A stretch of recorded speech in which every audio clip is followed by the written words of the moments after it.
रायगड, महाराष्ट्रासह देश विदेशातील ताज्या बातम्या पाहण्यासाठी मॅक्स इंडिया लाईव्ह चॅनलला सबस्क्राईब करा आणि बेल आयकॉन दाबायला विसरू नका.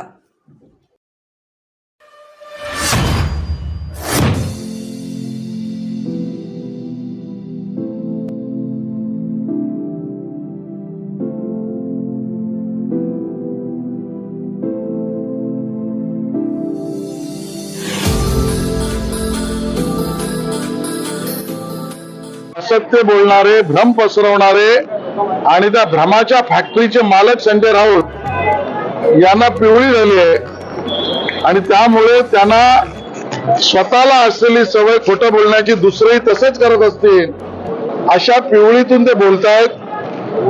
या ठिकाणी महायुतीचा अर्थसंकल्प त्यांच्या पायाखालची वाळू घसरवणारा आहे. महाराष्ट्रातला सामान्य माता भगिनी, युवक, शेतकरी, विद्यार्थी या सगळ्यांना मदत देणार आहे, सुविधा देणार आहे, थेट मदत करणार आहे आणि त्यामुळे येणाऱ्या निवडणुकीत आपला टिकाव लागणार नाही. म्हणून खोटं बोलण्याच्या स्पर्धेतला नंबर 1 चा प्रवक्ता संजय राऊत हे भ्रम पसरवत आहेत. विधानसभा अध्यक्षाचा गोळ झाला असं तुम्ही म्हणताय, पण तुमचा रोख नेमका कुणाकडे? आम्ही या निवडणुकीमध्ये पाहिलं, ज्या वेळेला मतदान चालू होतं त्या दिवशी सुद्धा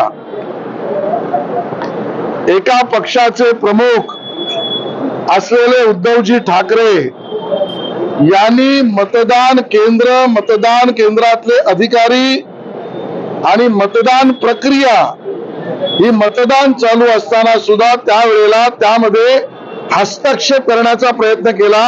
नंबर 1, केवळ उभाटा सेनेने हस्तक्षेप केला नाही तर त्या अधिकाऱ्यांना सुद्धा आणि इलेक्शन कमिशनला सुद्धा एका अर्थाने धमक्या देण्याचा प्रयत्न केला की यांची नावं लिहून घ्या, शाखेमध्ये यांची नावं द्या.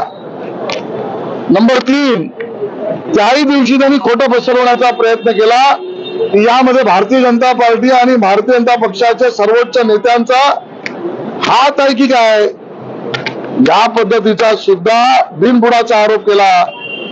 त्या उभाटा सेनेच्या या पद्धतीच्या वर्तणुकीचा सखोल अभ्यास केल्यावर निवडणुकीनंतर आम्हाला लक्षात आलंय, विशेषतः मराठी मतदार, विशेषतः हिंदू भागातील मतदार यांच्या मतदार यादीमध्ये खूप गडबड गोंधळ झालाय.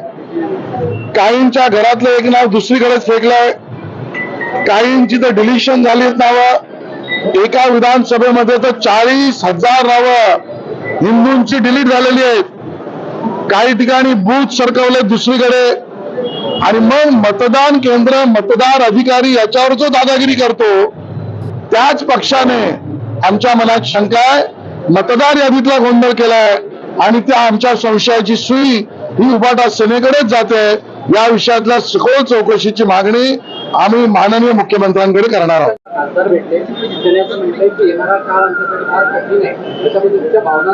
रोक टोक सब झूठ आहे. रोक टोक लिहिणाऱ्यांना मी सांगणार आहे, आता तुमच्या लेखाचं नाव बदला. रोक टोकच्या ऐवजी खटाखट त्याच्यावर लिहा आणि जनतेसमोर आम्ही कसं फसवलंय ते सांगा. विधानसभा अध्यक्षाची कालच्या मुलाखतीत असं म्हणते की लोकसभेच्या निकालानंतर सगळेच जमिनीवरती आलेले आहेत, त्याच्यातून नेमका बोध घेणार का, अशा पद्धतीचं त्यांनी. मला वाटतं त्यांचं संपूर्ण वाक्य ऐकल्यावर मी त्यावर प्रतिक्रिया देईन. विधानसभा अध्यक्ष हे देखील कसावं निपातीपणाने राहायला पाहिजे होतं, मात्र मला असं वाटतं की उभाटा सेनेने आपलं नाव रडकी सेना ठेवावं. कारण ज्या वेळेला त्यांना सर्वोच्च न्यायालयात न्याय मिळत नव्हता तर सर्वोच्च न्यायालयावर त्यांनी शंका उपस्थित केल्या. मग उच्च न्यायालयामध्ये न्याय मिळणार नाही असं वाटल्यामुळे उच्च न्यायालयावर शंका उपस्थित केल्या. मग निवडणूक आयोगावर शंका उपस्थित केल्या. मग ईव्हीएम मशीनवर शंका उपस्थित केल्या. आता ते त्या ठिकाणी विधानसभा अध्यक्षांवर शंका उपस्थित करतात. त्यामुळे अशा शंकासुरांनी त्यांचं नाव रडकी सेना असं ठेवावं. देवेंद्र फडणवीस यांच्यावर पण टीका केली. देवेंद्र फडणवीस हे महाराष्ट्राच्या राजकारणाला दखलपात्र आता सध्या राहिलेले नाही अशी टीका केली. मला असं वाटतं की संजय राऊत यांच्यावर आता कोणी अदखलपात्र गुन्हा करत नाहीत.